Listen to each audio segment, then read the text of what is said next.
réintroduire avec un thème qui, au-delà d'un thème, est une invitation. C'est une invitation que je lance à tous ceux et celles qui aiment le prophétique, aussi vaste qu'il soit. Vous êtes un prophète dans la ville ou vous en connaissez quelques-uns, s'il vous plaît, invitez-les. Je vais commencer avec un thème qui va porter l'esprit de ce que nous voulons faire.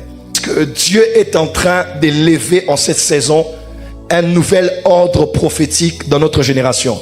S'il y a l'ordre des médecins, il y a l'ordre des juristes, des avocats, il y a aussi un nouvel ordre dans le ministère prophétique que Dieu est en train d'élever et d'établir à partir de la RDC jusque dans les nations. Quelqu'un peut dire Amen très fort. Dis Amen très fort que je t'entende. Dieu a béni cette génération avec des grands généraux de Dieu. Des généraux qu'on appelle aussi des pères territoriaux. Il y a des hommes que Dieu a élevés sur des territoires et sur des générations. Parmi lesquels un homme de Dieu pour qui j'ai le plus grand respect et la plus haute estime, l'évêque David Oyedepo. La première fois qu'il a foulé ses pieds en RDC, il avait tenu une conférence. Une grande conférence à Limité. Je crois que la clôture était au stade. Peut-être c'était au stade. Je m'étais rendu là, comme tout le monde, puisque je crois, avant ou après, nous avons été envoyés à l'époque quand je priais à Philadelphie, moi, pasteur Ken, pour aller au Nigeria par le pasteur Roland Dalo et aller visiter, aller assister à Shiloh. Nous étions aussi allés voir le prophète Tibi Joshua pour voir. Nous étions aussi allés voir le pasteur Chris Fekilo, mais à Christ Embassy. Donc on avait un peu fait le tour pour voir qu'est-ce qui se passait là-bas. Et c'est là, je ne sais pas dire par inadvertance, que le prophète Tibi Joshua avait prophétisé pour moi, alors que j'étais là, pasteur Ken de Philadelphie actuellement à mes côtés. Prophète Tibi Joshua, en passant, m'avait vu en période de Thanksgiving, c'est au mois de novembre je crois, et il avait prophétisé sur moi, sur toutes les choses que je vivais et que j'allais vivre à la suite des temps. Mais cela n'est pas le sujet. Lorsqu'il est venu en RDC, à la fin de la session à laquelle j'avais pris part, j'avais à cœur de visiter un homme de Dieu.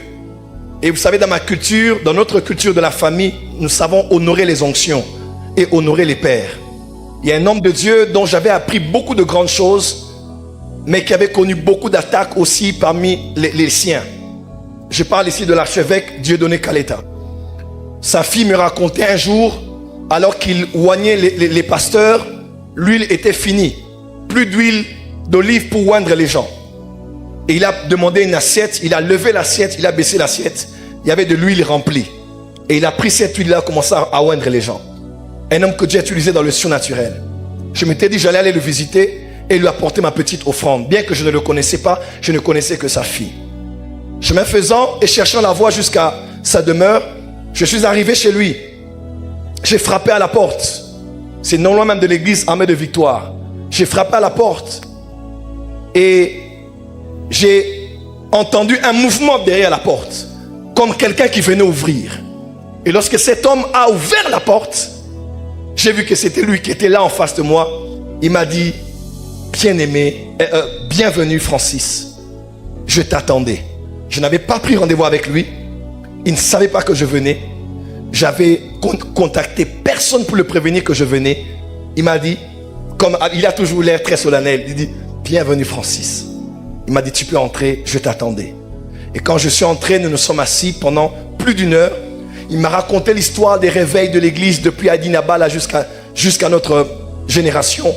Il m'a parlé du ministère prophétique et il m'a dit, j'étais ici la journée avec des pasteurs et je parlais du prochain mouvement prophétique qui allait s'abattre sur la terre. Et je leur ai dit, parmi les gens qui vont jouer un rôle capital dans ce mouvement, il y a le jeune que vous voyez là-bas, Joël Francis Tatou. Et même, il va venir aujourd'hui tout à l'heure chez moi ici à la maison.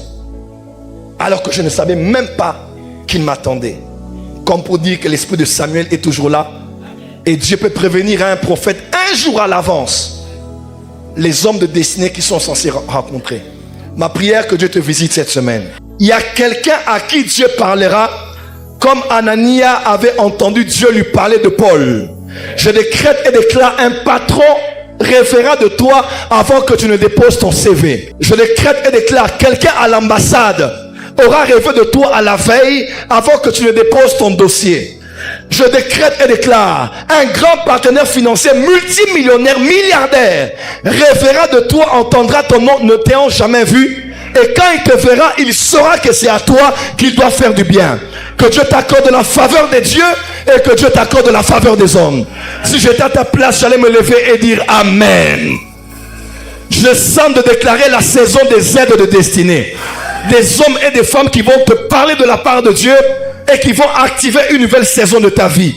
Si tu es plus fort, dis avec moi Amen très fort. Et il m'a dit, tu as une grande responsabilité à jouer dans le réveil, dans ce réveil final prophétique avant l'enlèvement de l'église. Je suis sorti de chez lui avec brisé et humilié. J'ai dit à Dieu, Seigneur, qui suis-je? Il y a tellement des hommes qui sont meilleurs, qui connaissent plus, qui font mieux. Qui suis-je pour qu'une telle grâce me soit accordée, d'être parmi ceux que tu mets de côté pour participer tant soit peu à faire avancer ce mouvement prophétique? Pour ceux qui ne savent pas, je ne suis pas étranger à cette terre.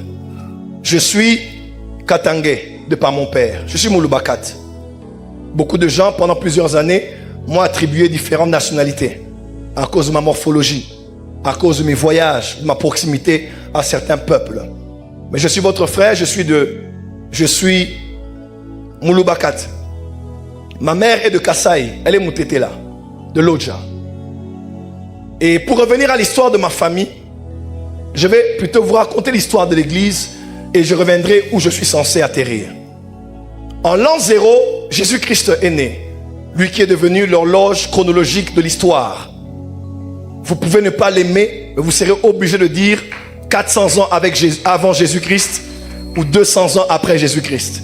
Que vous soyez athée, incrédule, pédophile, homosexuel, franc-maçon, qui que ce soit, le nom de Jésus est le nom le plus cité, le nom le plus populaire et le nom le plus écrit dans tous les livres d'histoire, puisque tout se passe autour de sa naissance. Le Seigneur Jésus-Christ est né en l'an 0. En l'an 30, l'église de Jésus-Christ est née, juste quelques jours après, 50 jours après sa mort, sa résurrection. L'église de Jésus est née, Actes chapitre 2. L'église d'antan s'appelait l'église primitive. Quand on a un peu avancé, en l'an 70, le temple de Jérusalem a été détruit par l'invasion romaine. Un grand événement qui a été même prédit par le Seigneur Jésus-Christ. En 272, au mois de février, un homme est né. Il n'était pas un homme ordinaire, puisque par sa naissance et par sa vie, l'église a connu un shift. Il s'appelait Constantin. Cet homme est né d'une lignée royale et il est devenu finalement celui qui était à la tête de l'empire romain, qu'on appelle aussi la terre habitée de l'époque. Est-ce qu'on peut dire Amen? En 325, dans un concile qui a eu entre plusieurs clergés de l'église, l'église est devenue une appartenance étatique. Et ainsi on a parlé de l'église catholique, l'église universelle, par les ordonnances et par l'initiation de Constantin. On a eu ainsi de suite, on a eu le pédobaptême qui a été officialisé, baptiser les enfants, et tout ce que vous connaissez de ce que le catholicisme romain a apporté depuis l'époque. En 1500, autour de 1500, après la naissance de Jésus, un grand événement a eu lieu. L'église qui était primitive, plus tard catholique, a connu un grand schisme. Je ne parle pas du schisme de l'église catholique avec les orthodoxes ou les anglicans. Je parle ici d'un grand schisme parce que plusieurs leaders catholiques ont commencé à ressentir dans leur cœur qu'on devait lire l'église avec les yeux des Écritures, avec les yeux de la tradition chrétienne, avec les yeux de ceux qu'avaient enseigné leurs pères, les apôtres ou les pères apostoliques. Et ils se sont dit, il y a quelque chose qui ne va pas. On a eu les John Calvin, on a eu les John Knox, on a eu, les Jean Hus, on a eu des hommes comme les Martin Luther, qui était un moine catholique, qui a finalement eu la lumière. Dieu a frappé son esprit avec une illumination scripturaire du fait de reconnaître que nous ne sommes pas sauvés par les œuvres, mais nous sommes sauvés par la foi de Dieu en Jésus-Christ et non sur les principes des œuvres, afin que personne ne se glorifie. Ainsi est né ce qu'on appelait la réforme protestante. Dans 1500 ans après la naissance de l'Église, qu'est-ce qui s'est passé? La naissance de Christ, qu'est-ce qui s'est passé? La réforme protestante est née. Et par cette dernière, à Gutenberg, qui était le bastion de la résistance protestante, Martin Luther et tous ceux qui croyaient qu'on devait redonner la place à la parole et non aux traditions catholiques, ils ont lancé un mouvement qui allait en Angleterre, aux États-Unis et dans le monde entier. Là, nous sommes en 1500. Est-ce que quelqu'un est avec moi? Est-ce que quelqu'un est avec moi? Dis à ton voisin, voisin, le mouvement avance. Dis encore, voisin, le mouvement avance. Change de voisin, dis voisin, le mouvement avance.